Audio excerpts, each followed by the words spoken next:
What's going on, guys? Tobin here with you. Thanks for checking us on out. A new Porpoise Pod. Go check us on out over at the Odyssey Sports page. You get the full episode of the Porpoise Pod. You guys can now watch that.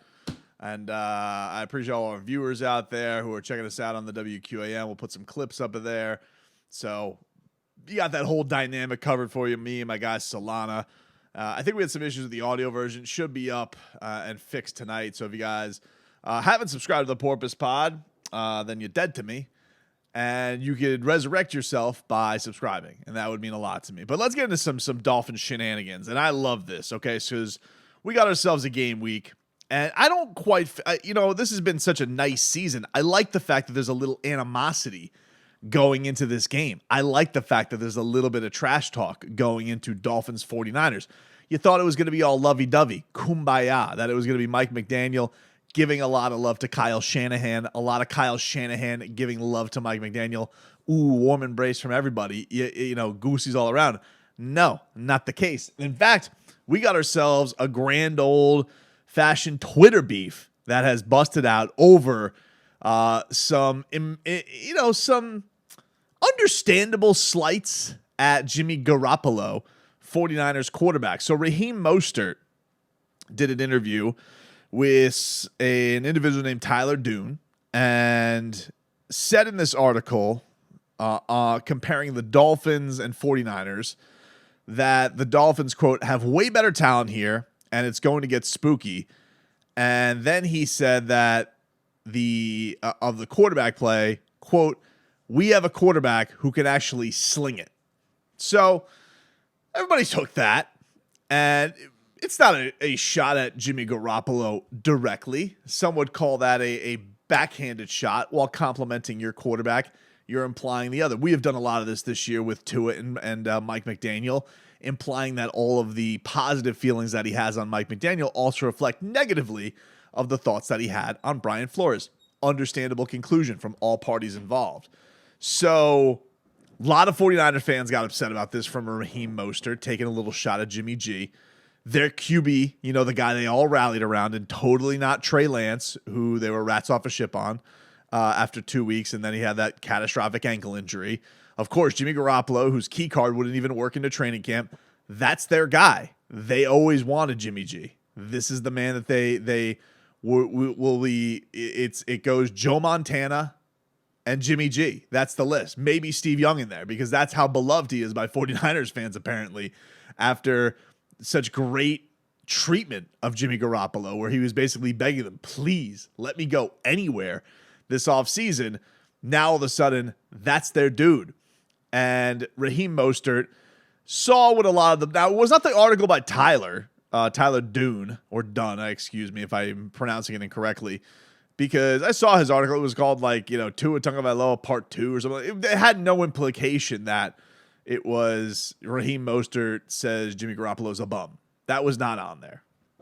However, in this day of what the people in the business like to call aggregation, they take the quotes, the juicy parts, and they put it in other, 49ers, Golden Nuggets blog, whatever the hell, Jerry Rice the GOAT, whatever SB Nation thing you want to put in there. And then they just kind of run with that, and it becomes a talking point. Look, I'm a man who does a lot of content and talks a lot of things. Guilty as charged as far as taking some quotes and running with it. I get it. This one seems a little insincere to me, just because let's not act like the 49ers love having Jimmy Garoppolo as their quarterback. The only people in San Francisco who really love having Jimmy Garoppolo as quarterback apparently are the Golden State Warrior dance team, because, look, he is a handsome sumbitch. Like, he might be the handsomest quarterback in the league outside of Tua Tagovailoa, of course.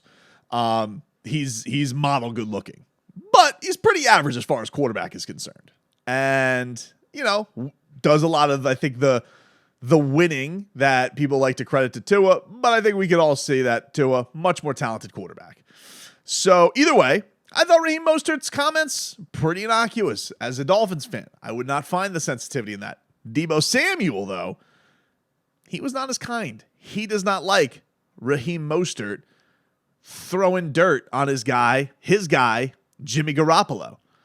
And Deebo Samuel, who, again, always loved the 49ers and totally did not wipe his Instagram clean of it and was not in a vicious standoff with them during the offseason and was not flirting at all with going to Miami and reuniting with Mike McDaniel. Not like he had brunch with him as soon as the offseason has. Deebo Samuel, who Deebo Samuel is an excellent, very talented player, an absolute bulldog of a runner. Dude's good. He's good. But taking shots at, did not like Jimmy G getting the shrapnel from Raheem Mostert. And so he posted on Twitter, Raheem, be real with yourself. So I don't know what you want to do with that. Is Deebo Samuel going out there and saying, like, look, we're still one of the best teams in the league. 49ers, a monstrous defense the Dolphins have coming up here, a big-time matchup. As he saying to Raheem Mostert, like, dude, stop acting like you're some kind of star running back. Like I had to be running back half the time because you could never stay healthy. I don't know. You take it how you will. I'm sure we'll get some more juice coming up like around Wednesday because players are off and we don't typically hear from them till the beginning of the week. Let me do one little. I'm recording this at 6:55 Eastern time on Monday night. As of right now, Raheem Mostert has not responded to Deebo Samuel. He did tweet out, and he's tweeted this out Sunday. What clickbait? Not once did I dog Jimmy G in my interview. Did I praise our QB1? Hell yeah, I did. But I also threw out compliments to my former QB. But hey, let's leave that part out.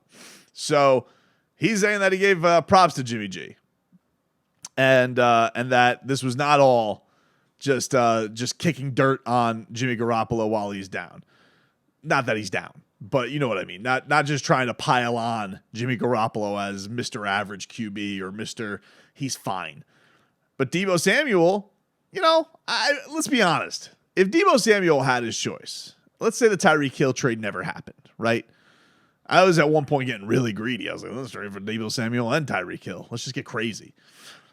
Which, in a way, is kind of happening with the Odell rumors that were, stirred up by him being at a Heat game and really just talking to Melvin Ingram, probably in a friendly conversation, and maybe I shouldn't have tweeted that out, and was just adding fuel to the fire for whatever reason. But hey, neither here nor there. The point is, if Deebo Samuel really had his choice, going into this year, all things being equal, Deebo Samuel can come to Miami, get a brand new contract with the Miami Dolphins, and be their feature guy, or could have stayed in San Francisco. I wonder what he would have chosen. I think it's right now, yeah, of course he's going to ride with the 49ers and act like he did not, have a big standoff with them in the offseason. But everybody had said that, listen, Deebo Samuel to Mike McDaniel, that's his guy. In fact, I would say if you were to look at two players in the league, who does Mike McDaniel love the most? These are probably the two, other than Tua now, of course. Tua is the most beloved. I mean, Deebo Samuel ever got a 700-play highlight reel? I doubt it. Maybe 400, but not 700. 700 plays. So I like it, though. Look, for me, I don't want all the cutesy-wootsy stuff. I like the beef because I'm listening to Mike McDaniel's press conference today. And, he's like, I'm going to do everything in my power to just make this another game, being very complimentary. I'm sure there'll be some weird feelings, but just kind of wants to leave it aside. Saying all the right stuff. He's not going to stir it up at all.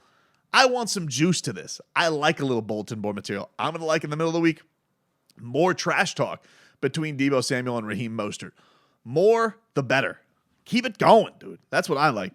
Mike McDaniel was very careful to not even rule out Teron Armstead's injury. He says, you never know. It might even be right around the corner. What the hell does that mean? So, look, Teron Armstead is an expert in dealing with injuries. Somebody say he has a black belt in dealing with injuries. He knows his body. They have been very cautious with him all year with limited practices. For one point of the year, he wasn't practicing at all.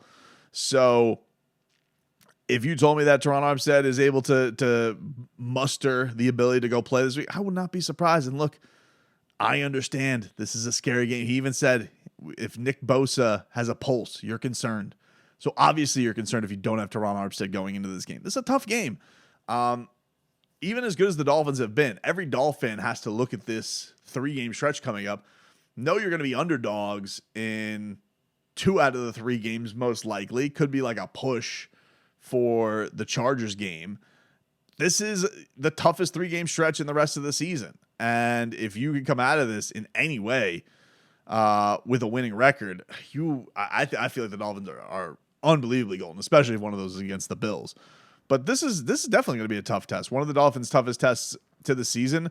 They had gotten the good fortune of a nice little cream puff run here. There's no doubt about that. And there's nothing wrong with that, because you want to know something? They smacked around a lot of these teams, and it was great performances all around. They don't have to apologize for that. Plenty of teams pooped the bed against teams that they should beat. The Dolphins did not. And their only losses this year happen to be with their quarterback getting stretchered off the field or on the sidelines. And some of them didn't even get to have their backup quarterback, who started all week and practiced all week, go and finish that game. So this is in a lot of ways the Dolphins, one of their truest tests, I would say, of the season, probably since the Bills game back in week 3. There's not a lot of games you can point to during into an NFL season, say signature win. Dolphins have one of them because they beat the Buffalo Bills, who everybody dubbed a Super Bowl favorite going into it. They beat them. The Bills blamed the sun. This is going to be another one. And I honestly think that if the Dolphins beat them, I think a lot of rat bastards will just say, San Francisco, frauds, Jimmy G, what are you going to do with him? And they won't give the Dolphins the credit that they're due. But who cares? Just go get this win, and we'll make up our own damn credit. Trust me, I can make up a lifetime of credit for everybody who doesn't want to dish it out to the Dolphins, because I know that's going to happen. I know how it goes with Miami sports. But this one is an interesting one. The other thing that's interesting is Austin Jackson, ankle injury. Same ankle that he injured. Not the same injury, but the same ankle. So it could be that Austin Jackson may be not able to suit up for this one. You guys can save your jokes for the comments. I understand. I know that a lot of people were like, oh, good. Addition by subtraction. Look, it's first week back. The offensive line coincidentally did not look up to snuff with Austin Jackson. That being said, it's a bummer that he does all that work to get back and now already has a setback with it. That really, really sucks. Anyway, I'm going to be following this one. I'm going to be following the tweets. I'm going to be boots on the gram, seeing what's going on there, and seeing if this beef continues to brew. I love it.